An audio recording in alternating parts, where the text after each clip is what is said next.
सुंदर भेंट होने वाला है। बड़ा अद्भुत प्रसंग है, ध्यान दे के सुनना है, सावधान होकर के। अच्छे से, एक सामान्य स्त्री पुरुष नहीं मानना है भगवान को। भगवान के जन्म और कर्म दिव्य होते हैं। ये पार्वती, हमने देखा पहला प्रश्न क्या था कि शिव के हृदय में बसने वाले राम और दशरथ नंदन राम क्या एक ही है? सती जो है सामान्य मनुष्य की तरह मान रही थी भगवान को, तो भगवान सामान्य मनुष्य नहीं है, तो उनके कर्म भी जो है वो सामान्य मनुष्य जैसे नहीं है। ये ध्यान में रखते हुए इस प्रसंग को आपको सुनना है। राम और जानकी जी में कोई भेद नहीं है, दोनों एक ही तत्व से। ठीक है, तो ये जानते हुए कथा की ओर हम लोग आज आगे बढ़ते हैं। शोभा शिव सुभग दो बीरा, नील पीत जल जाब शरीरा, मोर पंख सिर सोहत नीके, गुच्छ बीच बिच कुसुम कली के, भाल तिलक शम बिंदु सुहाए, श्रवण सुभग भूषण छवि छाए, विकट भ्रुकुटि कच घूगर वारे, नव सरोज लोचन रतनारे, चारु चिबुक नासिका कपोला, हास बिलास लेत मनु मोला, मुख छवि कही न जाय मोहि पाही, जो बेलो की बहु काम लजाई, और मणिमाल कंबु कलगीवा, काम कलब कर भुज बल सीवा, सुमन समेत बाम कर दौना, सावर कुंवर सखी सुठिलोना, के हरि कटिपट पीत धरा, सुषमाशील निधान, देख भानुकुल भूषण ही, बिसरा सखिन अपान, सियावर रामचंद्र भज जय शरणम। जय सिया राम, जय जय सिया राम, जय सिया राम, जय जय सिया राम। दोनों भाई जो हैं, सुंदरता के शोभा की सीमा है, क्यों ना हो। कृष्ण का मतलब ही यही है, राम का मतलब ही है, सर्वाकर्षक, सबको आकर्षित करने वाले। उनके शरीर की आभा नीले और पीले कमल की सी है। बोला आभा कैसी है? उनकी आभा है नीले और पीले कलर की। सिर पर सुंदर मोर पंख सुशोभित है। उनके बीच बीच में फूलों की कलियों के गुच्छे लगे हैं। और देखो दोनों भाइयों की जो आभा है वो नीले और पीले कमल सी है। और सिर पर क्या है? सुंदर मोर पंख सुशोभित है, क्योंकि नील सरोवर नीलमणि नील निर्धर श्याम ही तो है वो। और बीच बीच में क्या है? फूलों की कलियों के गुच्छे लगे हुए हैं। माथे पर तिलक और पसीने की बूंदे शोभायमान है। माथे पर सुंदर तिलक है भाल पर, और पसीने की बूंदे हैं। कानों में सुंदर भूषणों की छवि छाई है। टेढ़ी भौहें हैं, घुंघराले बाल हैं, नए लाल के समान रत्नारे नेत्र है। भगवान के नेत्र जो है वो रत्नारे लाल नेत्र है, कमल के समान। ठोड़ी, नाक और गाल बड़े सुंदर है। भगवान की ठोड़ी, नाक और गला बहुत सुंदर है। हंसी की शोभा मन को मोल लिए लेती है। जब भगवान मुस्कुराते हैं तो ऐसा लगता है कि मन को मोल लिए जाती है। मन बेचारा उधर जाकर के वैसे सहज में ही चला जाता है। मुख की छवि तो मुझसे कही ही नहीं जाती। बोले कोई उपमा ही नहीं है, मुख की छवि किससे दे भाई, जिसे देखकर बहुत से कामदेव लजा जाते हैं। एक कामदेव नहीं, करोड़ों कामदेव मुख की शोभा देख करके लजा जाए, बेचारे लज्जित हो जाए। रे ये सुंदर, इतना सुंदर कोई कैसे हो सकता है। वक्षस्थल पर मणियों की माला है भगवान के। शंख के सदृश सुंदर सुंदर गला है। गला जो है वो शंख के सदृश है। कामदेव के हाथी के बच्चे की सूंड के समान उतार चढ़ाव वाली कोमल भुजाएं हैं। बोले कामदेव का जो हाथी है, कामदेव हाथी पर सवार होते हैं। हाथी के बच्चे की जो सूंड है उसके समान भुजाएं उतार चढ़ाव वाली और कोमल है। जो बल की सीमा है, जो भुजाएं है वो बल की सीमा है। जिसके बाएं हाथ में फूलों से ये दोना है, हे सखी वह सावरा कुंवर तो बहुत सलोना। एक सखी ये वर्णन कर रही है, और उसके बाएं हाथ में क्या है? फूलों का एक दोना है, फूल चुन रहे हैं वहां पर। और बोले वो सांवरा कुंवर तो अत्यंत ही सलोना है। सिंह की सी पतली लचीली कमर वाले, कमर कैसी है? पतली लचीली है। जैसे सिंह की कमर नहीं होती पतली और लचीली, वैसी कमर है। पीतांबर धारण किए हुए हैं भगवान। शोभा और शील के भंडार है, सूर्य कुल के भूषण है। श्री रामचंद्र जी को देखकर सखियां अपने आप को भूल गई। जिन्होंने भी देखा वो अपनी सुध बुध भूल गई। धरि धीरज एक आलिसयानी, सीता सन बोली गही पानी, बहुरी गौरी कर ध्यान करेहु, भूप किशोर देख किन लेहु, सकुच सिया तब नयन उघारे, सन्मुख दो रघु सिंह निहारे, नख सिख देखी राम के शोभा, सुमेरि पिता पनु मन अति क्षोभा, पर बस सखिन लखी जब सीता, भयउ गहरु सब कयहि सबीता, पुनिया उबही बेरिया काली, अस कही मन भी हसी एक आली, गोड़ गिरा सुनिसिय सकुचानी, भयउ बिलम्बु मातु भय मानी, धरी बड़ी धीर राम और आने, फिर अपन पहु पितु बस जाने। देखन निसमृग बिहग तरु, हिरई बहोरी बहोरी, निरखी निरखी रघुबीर छवि, बाढ़ई प्रीत न थोरी, सियावर रामचंद्र भज जय शरणम। जय सिया राम जय जय सिया राम, जय सिया राम जय जय सिया राम। तभी एक चतुर सखी जो है धीरज धरकर हाथ पकड़कर सीता जी से बोली, गिरिजा का ध्यान फिर कर लेना, इस समय राजकुमार को क्यों नहीं देख लेती। तभी एक चतुर सखी ने सीता जी का हाथ पकड़ा, अरे बोले गिरिजा का ध्यान बाद में कर लेना, हे सियाजू पहले इन राजकुमार को क्यों नहीं देख देख लेती, अरे गिरिजा के मन को भी हरण करने वाले हैं ये दोनों। तब सीता जी ने सकुचा कर नेत्र खोले और रघुकुल के दोनों सिंहों को अपने सामने खड़े देखा। अब सीता जी को गिरिजा का ध्यान नहीं कर रही थी, अपने हमने देखा था अपने नेत्रों से पान करते हुए हृदय में धारण कर रही थी राम जी को। पर सखी ने सोचा गिरिजा का ध्यान कर रही है तो उनको जगाया, अरे पहले इन दोनों राजकुमारों को तो देख लो।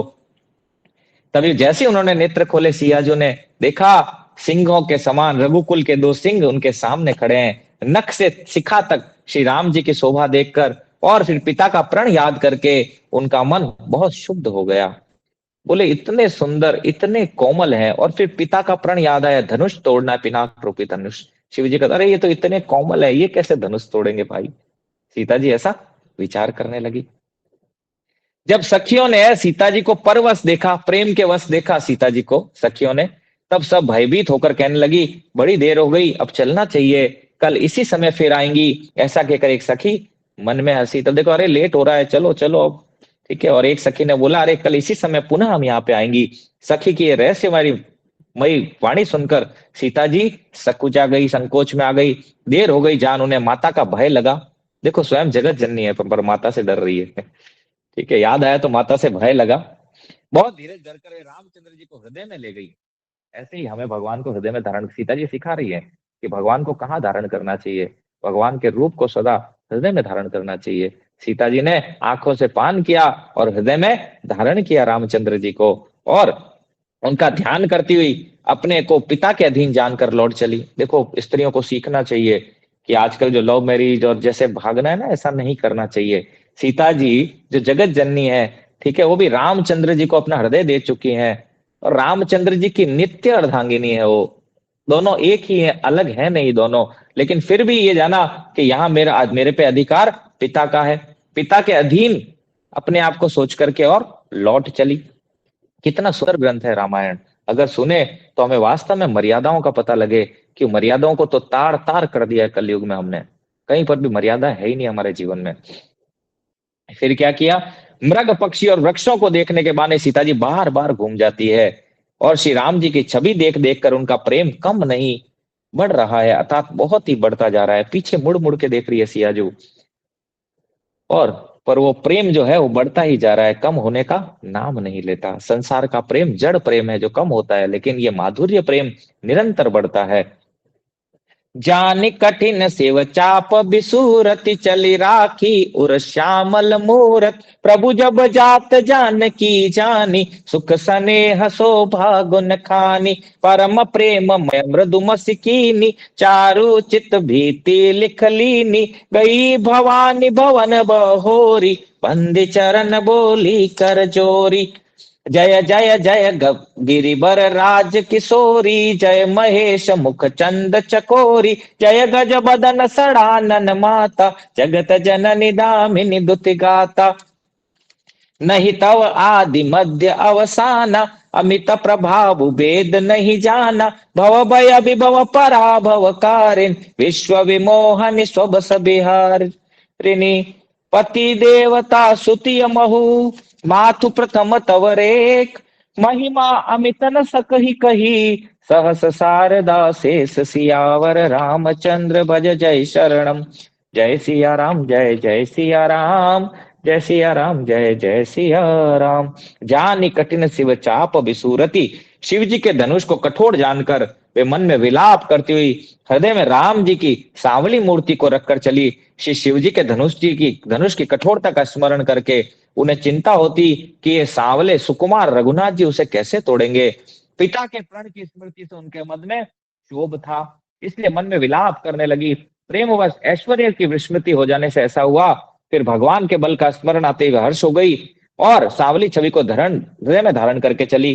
प्रभु श्री रामचंद्र जी ने जब सुख स्नेह शोभा और गुणों की खान श्री जानकी जी को जाते हुए देख जाना, बोले क्या उस सीता जी के मन में प्रेम था राम जी के प्रति, और उस प्रेम के कारण वो ये मन में विचार करने लगी, अरे इतने सुकुमार हैं राघव, तो ये इतने कठोर धनुष को, इतने बड़े धनुष को कैसे तोड़ेंगे। और पिता के वचन को सोच करके और शुद्ध होने लगी, क्योंकि एक प्रेम के वश ऐसा हुआ। अपना ऐश्वर्य जो है सिया जी वो भूल गई, भगवान का ऐश्वर्य भूल गई, क्योंकि प्रेम के वशीभूत होने के कारण ऐसा हुआ। पुनः जैसे ही रघुनाथ जी का ऐश्वर्य सामने आया तो वैसे ही उसी छवि को अपने हृदय में धारण करा और उनके बल का स्मरण होते ही वो खुश हो गई।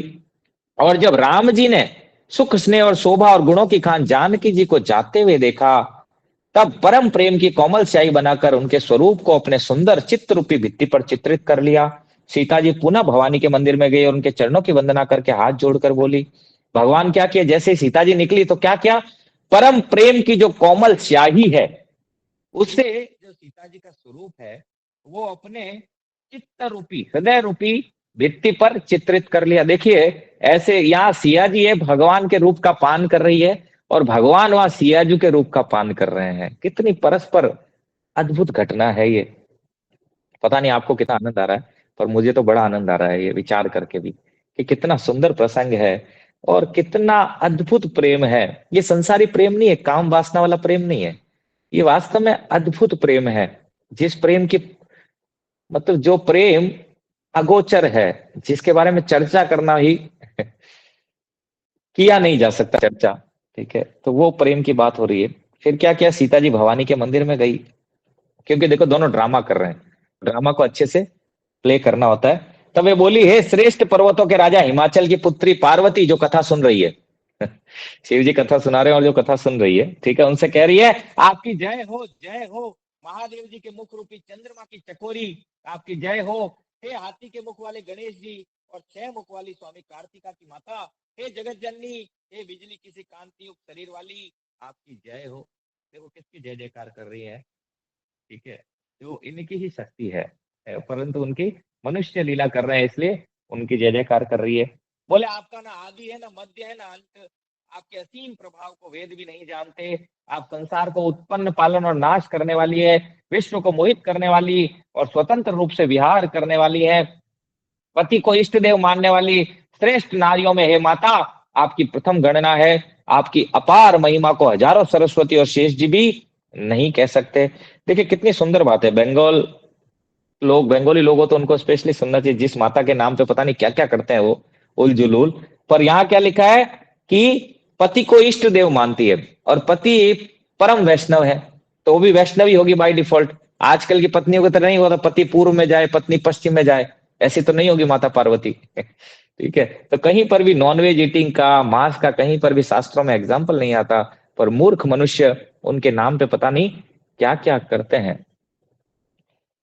फिर क्या होता है आगे देखते हैं। सेवत तो ही सुलभ फलचारी बरदायनी पुरारी पियारी, देवी पूजी पद कमल तुम्हारे, सुर नर मुनि सब हो ये सुखारे, मोर मनोरथ जानहु नीके, बसहु सदा उरपुर सब ही के, तीन प्रगटन कारण ते ही, अस कही चरण गए बैदेही, विनय प्रेम बस भई भवानी, कसी माल मोरति मुस्कानी, सादर सिय प्रसाद सिर धरऊ, बोले गौरी हर सूहिय भरऊ, सुन सिय सत्य असीस हमारी, पूजे ही मन कामना तुम्हारी, नारद बचन सदा सुचि साचा, सोबर मिल ही जाय मनुराचा, मनु जाई राच्य मिलहि सोबर, सहज सुंदर सावरो, करुणा निधान सुजान शील, स्नेहु जानत रावरो,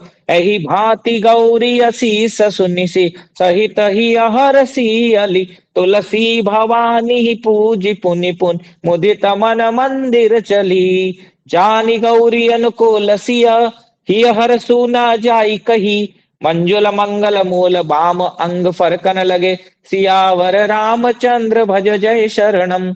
जय सिया राम जय जय सिया राम, जय सिया राम जय जय सिया राम। देखिए कि आप अगर देखेंगे ब्रज लीला में भी तो सारी गोपियों ने कात्यायनी देवी की पूजा की। तो ये क्यों की जाती है पूजा? कि देखो कृष्ण को मांगने के लिए, वैसे तो कोई आवश्यकता नहीं है, पर संसार में लीला कर रहे हैं इसीलिए संसार की जो मान्यताएं हैं उसका पालन करते हैं ये जब भी आते हैं। ठीक है, इनको कोई पार्वती की पूजा की, लेकिन सीता जी यहाँ क्यों कर रही है? क्योंकि मन में संकोच है पहले कि भैया ऐसे धनुष को कैसे तोड़ेंगे। क्यों है ऐसा? प्रेम वश है। जब आप प्रेम के वश होते हो तो मांगते हो अरे ये ठीक हो जाए जैसे ही है, तो प्रेम के वशीभूत है। ऐश्वर्य नगण्य, जहां माधुर्य होता है ऐश्वर्य बेचारा टिकता ही नहीं है, तो यहाँ माधुर्य की लीला है। इसीलिए ऐश्वर्य काम नहीं कर रहा है, ऐश्वर्य नजर ही नहीं है, क्योंकि प्रेम की लीला है यहाँ पर। तो पार्वती जी जो है गिरिजा के मंदिर में जा करके और उनको प्रणाम करती है और उनकी वंदना करती है और कहती है, हे मुंह भक्तों को मुंह मांगा वर देने वाली, हे त्रिपुर के शत्रु शिव जी की प्रिय पत्नी, आपकी सेवा करने से चारों फल सुलभ हो जाते हैं। हे देवी, आपके चरण कमलों की पूजा करके देवता मनुष्य और मुनि सुखी हो जाते हैं। मेरे मनोरथों का आप भली भांति जानती हैं, क्योंकि आप सदा सबके हृदय रूपी नगरी में निवास करती है, इसी कारण मैंने आपको उसको प्रकट नहीं किया। ऐसा कहकर जानकी जी ने उनके चरण पकड़ लिए। देखो ये जो है जानकी जी की नित्य दासी है, पर यहाँ जानकी जी जो है लीला कर रही है, मनुष्य लीला, और प्रेम के वशीभूत हैं। हमें भी क्या मांगना चाहिए संसार में? जब हम माता के पास जाएं या शिव जी के पास जाएं तो हमें कृष्ण प्रेम मांगना चाहिए। ये हमें सिखा रही है। देखो क्या मांग रही है, कोई संसार की विषय वस्तु नहीं मांग रही है, राघव को मांग रही है। गिरिजा जी है सीता जी के विनय और प्रेम के वश हो गई, उनके गले की माला खिसक गई और मूर्ति मुस्कुराई। बोले गले की माला खिसक गई गिरिजा जी के और मूर्ति मुस्कुराई। सीता जी ने आदर पूर्वक उस प्रसाद को सिर पर धारण किया। गौरी का हृदय हर्ष से भर गया और वे बोली, क्या बोली गौरी? हे सीता, हमारी सच्ची आशीष सुनो, तुम्हारे मनोकामना पूर्ण होगी। नारद जी का वचन सदा पवित्र, संशय भ्रम आदि दोषों से रहित और सत्य है। जिसमें तुम्हारा मन अनुरक्त हो गया है वही वर तुमको मिलेगा। देखो यहाँ दोनों में एक चीज बड़ी कॉमन है कि नारद जी पार्वती जी के जीवन में भी आते हैं, ठीक है, और सीता जी के जीवन में भी भगवान के मनावतार नारद जी आते हैं और उनको बोलते हैं कि रघुवीर आपको पति के रूप में प्राप्त होंगे। और पार्वती जी को भी यही कहते हैं, तो पार्वती यही बोलती है, क्योंकि पार्वती जी के भाई गुरु है नारद जी, हमने देखा था। बोले नारद जी ने जो कहा है वो सत्य होगा, और जिसमें तुम्हारा मन अनुरक्त हो गया है वही वर तुमको मिलेगा। जिससे तुम्हारा मन अनुरक्त हो गया वही स्वभाव से सुंदर सांवरा वर श्री रामचंद्र जी तुमको मिलेंगे। वह दया का खजाना और सुजान है, सर्वज्ञ है, तुम्हारे शील और स्नेह को जानते हैं। इस प्रकार श्री गौरी जी का आशीर्वाद सुनकर श्री जानकी जी समेत सब सखियां हर्षित हो उठी। तुलसीदास जी कहते हैं, भवानी जी को बार बार पूछकर सीता जी प्रसन्न मन से राजमहल को लौट चली। गौरी को अनुकूल जानकर सीता जी के हृदय का जो हर्ष हुआ वह कहा नहीं जा सकता। सुंदर मंगलों के मूल उनके बाएं अंग फड़कने लगे। ठाकुर जी का दाया अंग भड़क रहा है और जानकी जी के बाएं अंग फड़क रहे हैं, जो कि मंगल का सूचक है। हृदय सराहत सियलो नाई, गुर समीप गवने दो भाई, राम कवा सब कौशुक पाई, सरल स्वभाव छुअत छल नाही, सुमन पाय मुनि पूजा कीनी, पुण्य शीस दुह भाई न दीनी, सुफल मनोरथ हो तुम्हारे, राम लखन सुनि भये सुखारे, करि भोजन मुनि बर विज्ञानी, लगे कहन कछु कथा पुरानी, विगत दिवस गुरु आय सुपाई, संध्या करन चले दो भाई, प्राची दिशि शशि उयौ सुहावा, सिय मुख सरिस देख सुख पावा, बहुरी विचारु की न मन माही, सिय बदन समहिम करनाही, जन्म सिंधु पुनि बंधु बिषु, दीन मलिन सकलंक, सिय मुख समता पाव किमी, चंदु बापुरो रंक, सियावर रामचंद्र भज जय शरणम।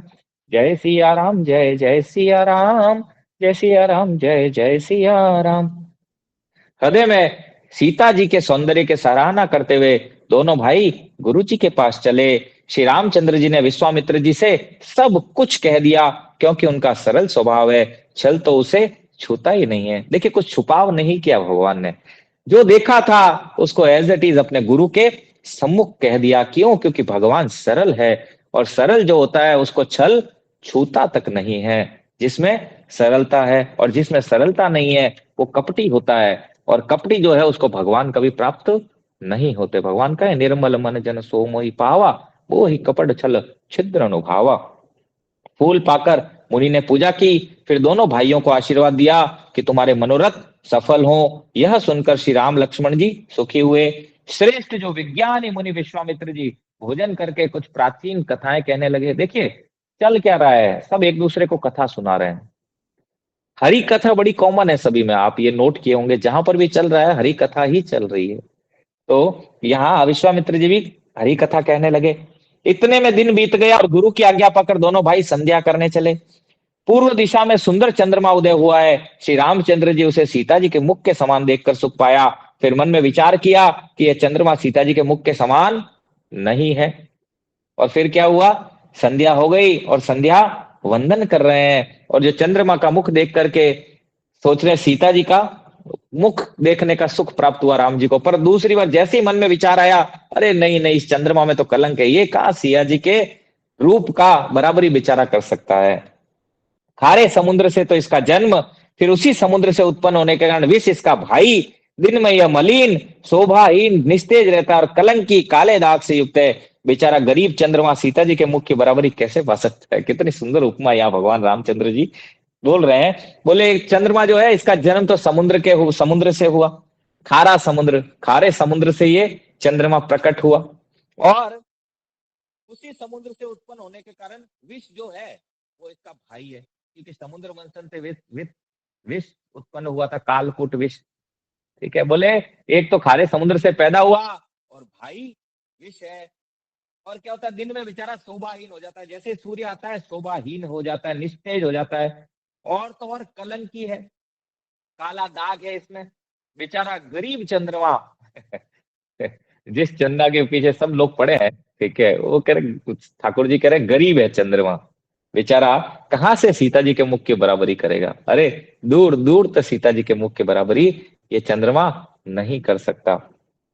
घटई बढ़ई बिरहिन दुखदाई, ग्रसई राहु निज संदेह पाई। कोक शोक प्रद पंकज द्रोही, अवगुण बहुत चंद्रमा तोही। बैदेही मुख पट तर दीने, होय दोषु बड़ अनुचित कीने। सिय मुख छवि बिदु ब्याज बखानी, गुर पही चले निशा बड़ी जानी। करिमुनि चरण सरोज प्रणामा, आय सुपाय कीन विश्रामा। विगत निसार रघुनायक जागे, बंधु बिलो की कहन हस लागे। उयऊ अरुण अवलोकहु ताता, पंकज कोक लोक सुख दाता। बोले लखन जोरी जुग पानी, प्रभु प्रभाव सूचक मृदुबानी। अरुणोदय सकुचे कुमुद, उड़गन ज्योति मलिन। जिमि तुम्हार आगमन सुनी, भय न पति बलहीन। सियावर रामचंद्र भज जय शरणम। जय सिया राम, जय जय सिया राम, जय सिया राम, जय जय सिया राम। बड़ा सुंदर रामचंद्र जी यहाँ पर वर्णन कर रहे हैं कि अरे चंद्रमा, एक तो तू खारे समुद्र से उत्पन्न हुआ है, दूसरा विष तेरा भाई है, और दिन में जैसे ही सूर्य आते हैं तू निस्तेज हो जाता है, और तो और तेरे में कलंक काला दाग और है। बेचारा तू तो गरीब है, कहां से सिया जी के मुख की बराबरी करेगा? फिर भी घटता बढ़ता और है। और विरहणी जो स्त्रियां हैं उनको बेचारा को दुख देने वाला है तू। राहु अपनी संधि से ग्रस लेता है तुझे, और चकवे को शोक देने वाला है तू। बेचारी जो चकवी है, चकवी के वियोग में चकवे को शोक देने वाला है। कमल का वैरी है, उसे मुरझा देने वाला है। जैसे ही तू आता है कमल बेचारा मुरझा जाता है। हे चंद्रमा, तुझ में बहुत से अवगुण हैं जो सीता जी में नहीं है। बोले तेरे में इतने सारे अवगुण है जो सीता जी में नहीं है। अतः जानकी जी की मुख की तुझे उपमा देने में बड़ा अनुचित कर्म करने का दोष लगेगा। इस प्रकार चंद्रमा मुझे आवाज नहीं आ रही आपके। मुख की। हरे कृष्ण माता जी, अब आ रही है? जी प्रभु जी, अब आ रही है। हाँ, आ रही है, आ रही है, आ रही है। आवाज आ रही है अभी? हाँ, आ रही है। आ रही है प्रभु जी। आ रही है, ठीक है। तो यहाँ पर भगवान रामचंद्र चंद्रमा जी का दर्शन करते हैं, तो चंद्रमा जी का दर्शन करके भगवान सोचते हैं सीता जी के मुख को दर्शन किया मैंने, लेकिन जैसे ही उनको याद आता है, अरे चंद्रमा तू तो खारे समुद्र से पैदा हुआ, और विष तेरा भाई है, और तो और जैसे सूर्य आता है तो निस्तेज हो जाता है, काले दाग से युक्त है, और घटता बढ़ता है तो विरहिणी जो स्त्रियां हैं उनको विरह देने वाला है। राहु तुझे ग्रस लेता है, चकवे को चकवी का वियोग देने वाला है, तू कमल का वैरी है, जैसे ही तू आता है कमल बेचारा मुरझा जाता है। तुझ में तो बहुत सारे अवगुण है, सीता जी में वो एक भी अवगुण नहीं है। अतः जानकी जी के मुख की उपमा तुझसे करना अनुचित कर्म करने का दोष लगेगा। इस प्रकार चंद्रमा के बहाने सीता जी की मुख छवि का वर्णन भगवान कर रहे हैं। बड़ी रात हो गई, ये जानकर वे गुरु जी के पास चले, मुनि के चरण कमलों में प्रणाम किया, आज्ञा पाकर उन्होंने विश्राम किया। रात बीतने पर रघुनाथ जी जागे और भाई को देखकर ऐसा कहने लगे। रात बीत गई और रघुनाथ जी जागे और लक्ष्मण जी को देख करके बोले, हे तात देखो, कमल चक्रवाक और समस्त संसार को सुख देने वाला अरुणोदय हुआ है। लक्ष्मण जी दोनों हाथ जोड़कर प्रभु के प्रभाव को सूचित करने वाली कोमल वाणी बोले। रात को जाग करके भगवान को नींद भी नहीं आ रही है। जानकी जी के वियोग में देखो कितनी प्रेम की पराकाष्ठा है यहाँ पर। भगवान भी प्रेम, जानकी जी के प्रेम में, जानकी देखो इसीलिए राधा रानी का भाव बड़ा इंपॉर्टेंट है, महाभाव में है, क्योंकि जो भगवान को भी वश में कर ले, जो भगवान जिसके पीछे पूरा जगत घूमता है, वो भगवान राधा रानी के चरण दबाते हैं। कितनी अद्भुत बात है, क्योंकि प्रेम के वशीभूत है।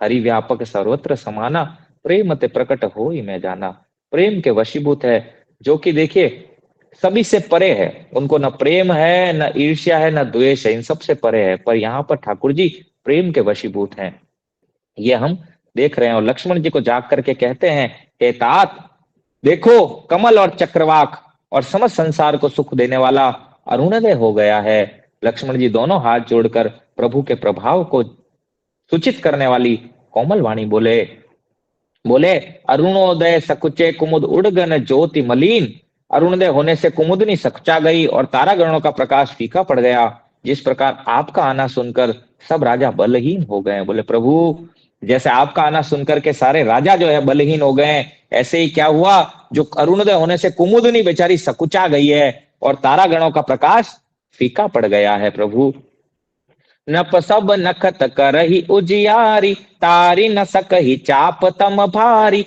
कमल कोक मधुकर खगनाना, हर से सकल निशा अवसाना। ऐसे ही प्रभु सब भगत तुम्हारे, हो यही टूटे धनुष सुखारे। उयन भानु बिनु श्रम तम नासा, दूरे नखत जगते जु प्रकाशा। रवि निज उदय ब्याज रघुराया, प्रभु प्रताप सब नपन दिखाया। तव भुज बल महिमा उद्घाटी, प्रगटी धनु विघटन परिपाटी। बंधु बचन सुनि प्रभु मुस्काने, होय सुचि सहज पुनित नहाने। नित्य क्रिया करि गुरु पही आए, चरण सरोज सुभग सिर नाए। सतानंद तब जनक बोलाए, कौशिक मुनि पही तुरंत पठाए। जनक बिनय तिन आय सुनाई, हर से बोल लिए दो भाई। सतानंद पद बंदी प्रभु, बैठे गुर पही जाए।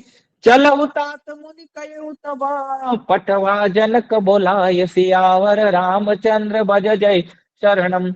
जय सिया राम, जय जय सिया राम, जय सिया राम, जय जय सिया राम।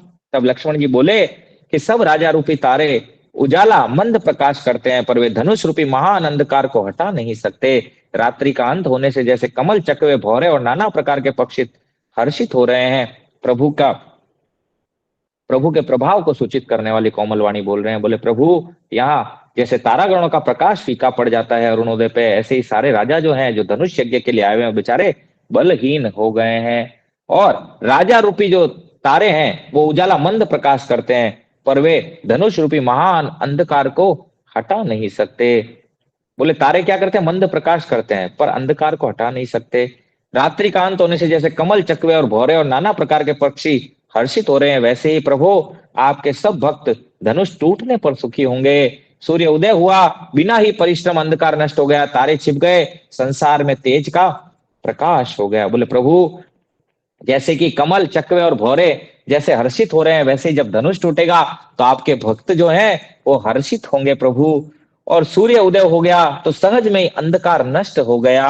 इसलिए बोलते हैं ओम अज्ञानतिमिरान्धस्य ज्ञानांजन शलाकया चक्षुरुन्मीलितं येन तस्मै श्री गुरुवे नमः। उन गुरु को प्रणाम है जो अज्ञान रूपी अंधकार को हमारे जीवन से दूर करते हैं। ऐसे ही भगवान भी देखिए गुरु की शरण में है, हर चीज गुरु को बताए, ऐसा नहीं गुरु से कुछ छुपाए।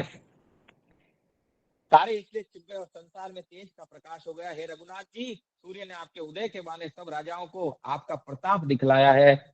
आपकी भुजाओं के बल की महिमा को उद्घाटित करके खोल कर दिखाने के लिए धनुष तोड़ने की यह पद्धति प्रकट हुई है। बोले प्रभु, सूर्य प्रकट होके आपका प्रताप बता रहा है, आपका बल और तेज का प्रताप दिखा रहा है, आपकी भुजाओं के बल की जो महिमा है उसको उद्घाटित कर रहा है। और धनुष तोड़ने की पद्धति भी इसी से प्रकट हुई है। भाई के वचन सुनकर प्रभु मुस्कुराए, फिर स्वभाव से ही पवित्र श्री राम जी ने शौच से निवृत्त होकर स्नान किया, नित्य कर्म करके वे गुरु जी के पास आए। आकर उन्होंने गुरु जी के सुंदर चरण कमलों में सिर नवाया। तब जनक जी ने सतानंद जी को बुलाया, जो कि उनके गुरु हैं सतानंद जी, और उन्हें तुरंत ही विश्वामित्र मुनि के पास भेजा। उन्होंने आकर जनक जी से विनती सुनाई। विश्वामित्र ने हर्षित होकर दोनों भाइयों को बुलाया। सतानंद जी के चरणों की वंदना करके प्रभु श्री रामचंद्र जी गुरु के पास जा बैठे। तब मुनि ने कहा, हे तात चलो, जनक जी ने बुला भेजा है। बोले हे तात चलिए, जनक जी ने बुलावा भेजा है। सिय स्वयं भरु देखई जाई, ईसु काहि धो देह बढ़ाई, लखन कहा जस भाजन सोई, नाथ कृपा तव जा पर होई, हर से मुनि सब सुनि स्वर बानी, दीन असीस सब ही सुख मानी, पुनि मुनि वृंद समेत कृपाला, देखन चले धनुष मखसाला, रंग भूमि आए दो भाई, असि सुधि सब पुर बासिन पाई, चले सकल ग्रह काज बिसारी, बाल जुबान जरठ नर नारी, देखी जनक भीर भे भारी, सुचि सेवक सब लिए हकारी, तुरत सकल लोगन पही जाऊ, आसन उचित देहु सब काहू, कही मृदु बचन विनीत, तिन बैठारे नर नारी, उत्तम मध्यम नीच लघु, निज निज थल अनुचारी, सियावर रामचंद्र भज जय शरणम। जय सिया राम, जय जय सिया राम, जय सिया राम, जय जय सिया राम। फिर चलकर सीता जी के स्वयंवर को देखना चाहिए। विश्वामित्र जी बोले, देखे ईश्वर किसको बढ़ाई देते हैं। विश्वामित्र जी बोले, देखते हैं ईश्वर किसको बढ़ाई देते हैं इस स्वयंवर में। लक्ष्मण जी ने कहा, हे नाथ, जिस पर आपकी कृपा होगी वही बढ़ाई का पात्र होगा, धनुष तोड़ने का श्रेय उसी को मिलेगा जिस पर हे गुरुदेव आपकी कृपा होगी। इस श्रेष्ठ वाणी को सुनकर सब मुनि प्रसन्न हुए, सभी ने सुख मानकर आशीर्वाद दिया। फिर मुनियों के सुख समूह सहित कृपालु श्री रामचंद्र जी धनुष यज्ञशाला देखने चले। दोनों भाई रंग भूमि में आए, इसलिए वैष्णवों का बड़ा महत्व है। देखो दोनों भाई भी वैष्णवों को इतना इतना आदर दे रहे हैं। बोले हे वैष्णव जन, जिस पर आप कृपा करेंगे वही वास्तव में यहाँ पर धनुष तोड़ने का श्रेय प्राप्त करेगा। तो सबने आशीर्वाद लिया वैष्णवों का, और आशीर्वाद लेने के दोनों भाई रंग भूमि में आए। ऐसी खबर जब नगरवासियों को मिली तब बालक जवान बूढ़े स्त्री पुरुष सभी घर और काम काज को भुलाकर चल दिए। ऐसे ही जब कथा हो तो हमें सब कुछ भूल करके आ जाना चाहिए। जैसे कि पूर्ववासी जन बड़े बूढ़े बच्चे सब भागे, जैसे ही पता चला रे वो सुगर सांवरे सलोने और गौर वर्ण के दोनों कुमार आए हैं, तो दोनों उनको देखने के लिए, आंखों को आनंदित करने के लिए दौड़े। सारे कामकाज को भूल गए, जो जो कार्य कर रहा था छोड़ दिया उसने उस कार्य को और भागा वो। जब जनक जी ने देखा बड़ी भीड़ हो गई, तब उन्होंने सब विश्वास पात्र सेवकों को बुलवा लिया और कहा, तुम लोग तुरंत सब लोगों के पास जाओ और सब किसी को यथा योग्य आसन दो। बहुत ज्यादा भीड़ हो गई, पूरे पूर्ववासी आ गए।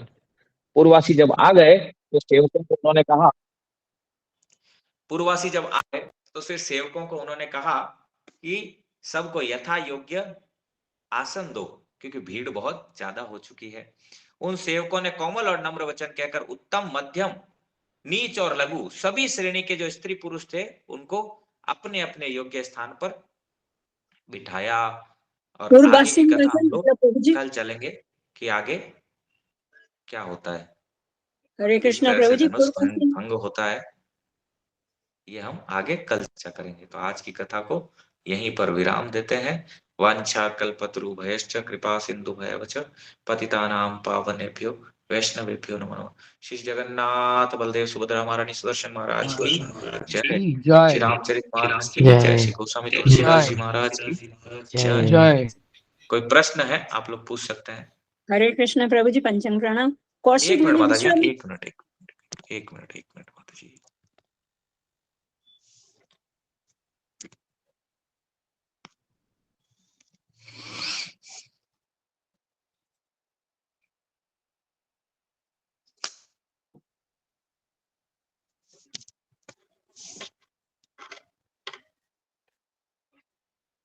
हरे कृष्णा।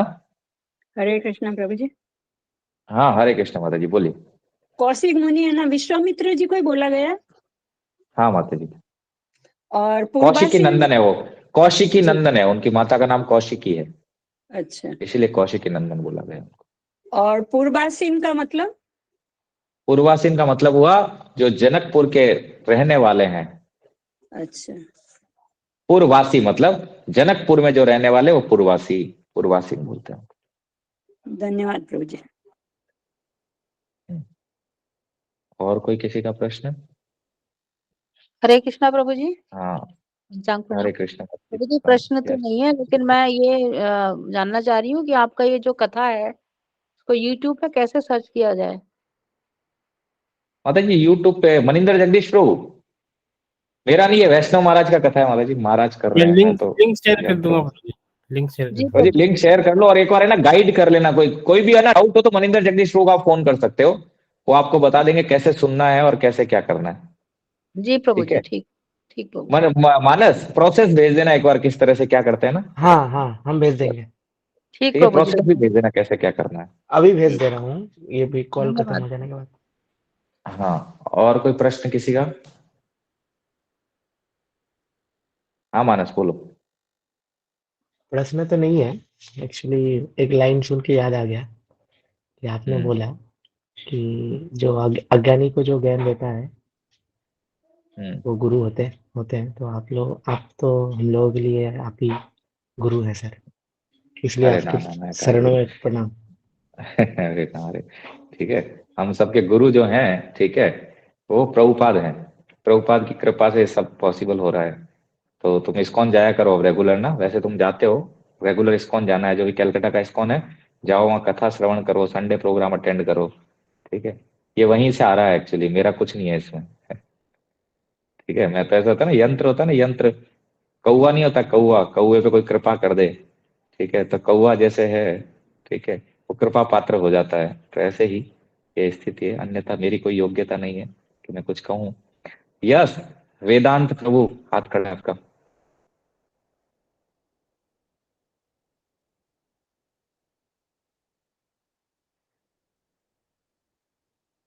गलती से खड़ा कर दिया हुआ। यस और किसी का कोई प्रश्न? जितेंद्र प्रभु, नीतू माता जी, विलास माता जी, पूनम माता जी।